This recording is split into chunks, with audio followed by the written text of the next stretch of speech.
കോളിളക്കം സൃഷ്ടിച്ച നിധാരി കൂട്ടക്കൊലക്കേസ് പ്രതി സുരേന്ദ്ര കോലിയെ അവസാന കേസിലും കുറ്റവിമുക്തനാക്കി സുപ്രീം കോടതി. നിധാരി പരമ്പര കൊലപാതകങ്ങളിൽ 15 വയസ്സുകാരിയെ ബലാത്സംഗം ചെയ്തു കൊന്ന കേസിലാണ് സുരേന്ദ്ര കോലിയെ കോടതി കുറ്റവിമുക്തനാക്കിയത്.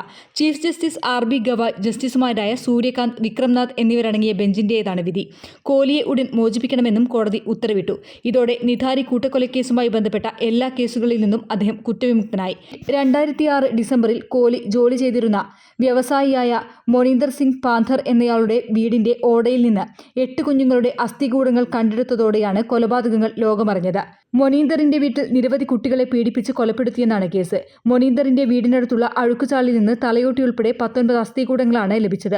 അസ്ഥികൂടങ്ങളിലൊന്ന് കാണാതായ 10 വയസ്സുകാരിയുടേതാണെന്ന് DNA പരിശോധനയിൽ കണ്ടെത്തിയിരുന്നു. തുടർന്ന് നടത്തിയ അന്വേഷണത്തിൽ മോനീന്ദറും കോലിയും അറസ്റ്റിലായി. കേസ് പിന്നീട് CBIക്ക് കൈമാറി. നിരവധി കുട്ടികളെ കാണാതായ വിവരം അറിയിച്ചിട്ടും നടപടിയെടുക്കാത്തതിന് 2 പോലീസുകാരെ സസ്പെൻഡ് ചെയ്തിരുന്നു. ചണ്ഡീഗഡ് സ്വദേശിയായ വ്യവസായിയാണ് മോനീന്ദർ സിംഗ് പാന്ധർ. ഇയാൾക്ക് നോയിഡ സെക്ടറിൽ 2 വ്യാപാര സ്ഥാപനമുണ്ടായിരുന്നു. ഇവിടെ എത്തുമ്പോൾ താമസിക്കാനാണ് നോയിഡ സെക്ടർ 31 D ബ്ലോക്കിൽ 5 നമ്പർ വീട് വാങ്ങിയത്. അവിടെ കോലിയെ ജോലിക്കാരനായി നിയമിച്ചു. ഈ വീടിനടുത്താണ് നിധാരി ഗ്രാമം.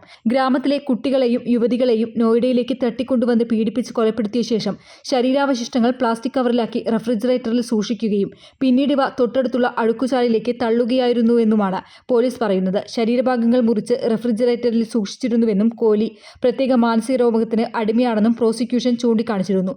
തുടർന്ന് ഗാസിയാബാദ് പ്രത്യേക CBI കോടതി ഇരുവർക്കും വധശിക്ഷ വിധിച്ചു. എന്നാൽ 2023 ഒക്ടോബറിൽ 12 കൊലപാതക കേസുകളിൽ കോലിയെയും 2 കേസുകളിൽ മോനീന്ദറിനെയും അലഹാബാദ് ഹൈക്കോടതി കുറ്റവിമുക്തനാക്കി.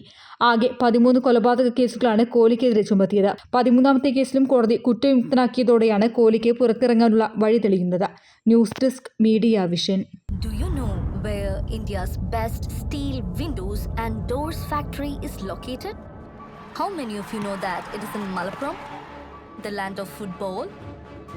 Vertec is the first company which introduced steel windows and doors as a brand in Kerala. Today, Vertec has grown so big in the industry as a producer and manufacturer of steel windows and doors.